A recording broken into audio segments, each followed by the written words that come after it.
Ajaa'ibuma garra. Guyyaan qiyaamaa guyyaa teeknooloojiin guutamee ja'an. Maaltu haasawaa kanaan deemoo jechuun kee hin oolamu.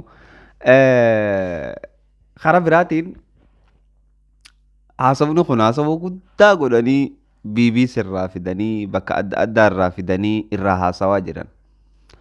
San waan rakkoo qabaatee miti. Dhuga nin jaanis guyyaan qiyaamaa guyyaa teeknooloojiin guutame yoon jee akkaataan itti ja'uutu jira kanamatti lafaa ka'ee hin ja'u. Teeknooloojii yoggaa jaan jechi teeknooloojii jiru kun maali? Teeknooloojii yoggaa jaan namni keenya moobaayila, kompiitara, intarneetaa, maal xiyyaaraa minaamin kun waan barnootarraa natiijaa ta'ee gabbee. Teeknooloojii jechuun teek fudhadhu nooleeji. Barnoota teeknooloojii wanni ja'anii gartee maqaan isii akka moobaayilaa, akka telefoonaa, akka maarree hin jirtu. Karaa biraatiin bismillah alhamdulillah wanni nin jechuu fadhe doktortittii takka ta warra imaaraatii maal jetti? Guyyaan qiyaamaa guyyaa teeknooloojiin guutamee guyyaa teeknooloojiin isaa haalaan haay taatee guddattee. Okay.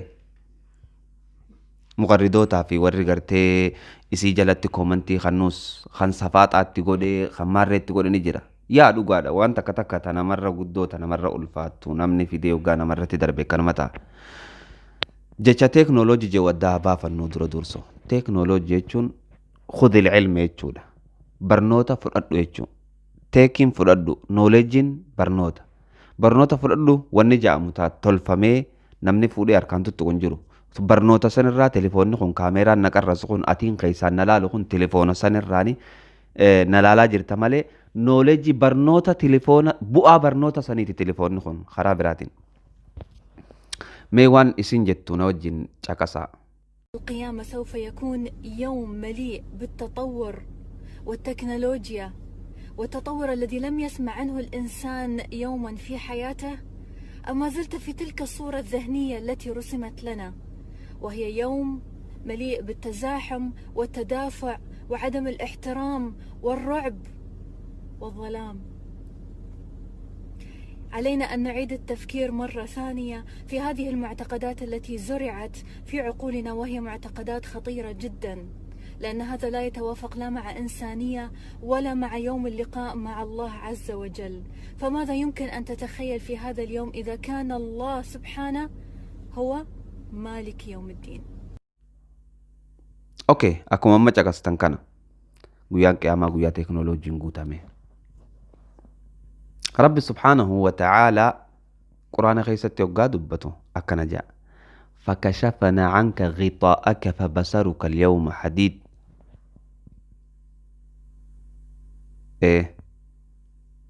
Arra hagoogii sirra turte san sirraa kaafne ijji tee haalaan haa agartu jechuudha. Akkana jechuun namni kun maaliif barata?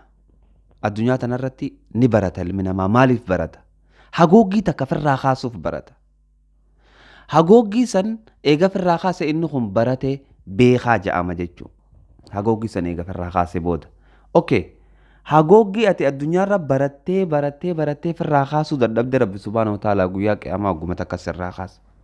Rabbiin hoggaa quraana keessatti dubbatu guyyaa haadhaaf ilmoo wal dheeysan jee guyyaa yawma yafirru al-mar'u min akhiihi wa ummihi wa abiihi wa saahibatihi wa baniihi likulli imri'in minhum yawmidhin sha'nun yughnihi. Guyyaa haadhaa fi ilmoo wal dheeysan guyyaa abbaa fi ilmoo wal dheeysan guyyaa jaarsaa fi jaartiin wal dheeysan guyyaa obboleessa dheeysu maaliif dheeysa gaafattee obboleessi kee buttuu teessitti hin dhufu obboleessi kee yoo duraan gabaabaa ta'e siin qixxaatee dhufa. Ayya guddoon ta'e ta dur siin qixxaatee dhufti. Namuu dhaabbinaan wal qixa dirree qiyaamaa san keessatti maaliif wal dheeysanii hijeegaa waan isaa wal dheeysaniif naatu siima. Rabbiin argaa kee kana argaa ajaa'ibaa godha.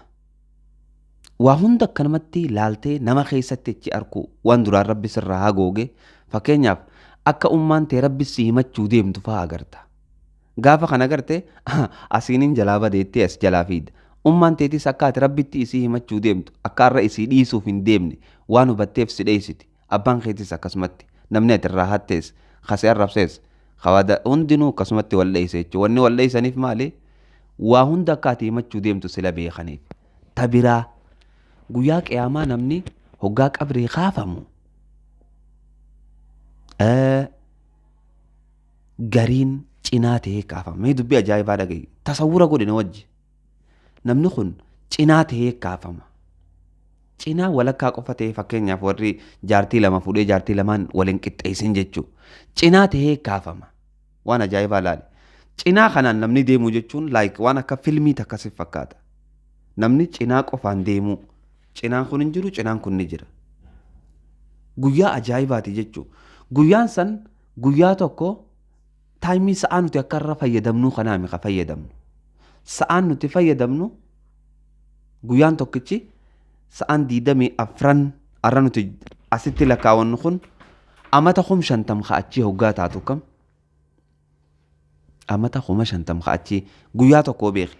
Sa'aanaa fi ati beeynuu miti jechuudha. Okay. Tun sin dhibin tabiraatii jira.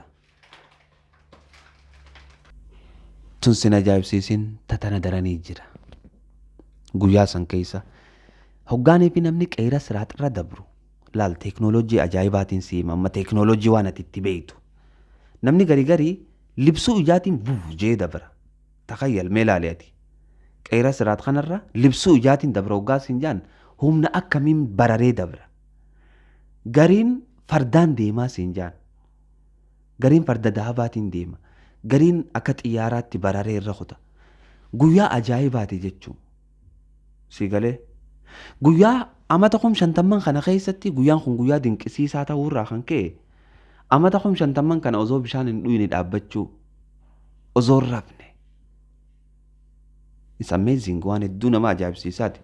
Namittiin tun amma wanni isiin jechuu feete waan kana garuu karaa baddee namni akka namaaf hin galletti guyyaan qiyaamaa guyyaa teeknooloojiin guutame. Teeknooloojii caalaan guutame guyyaan qiyaamaa. Guyyaadha kitaabni kee hoggaa samirraa sii gayyaa'u shuuf harkaaniim samirraa hoggaa sii gayyaa'u daariktilii ati si beekee si dhufe jechuudha.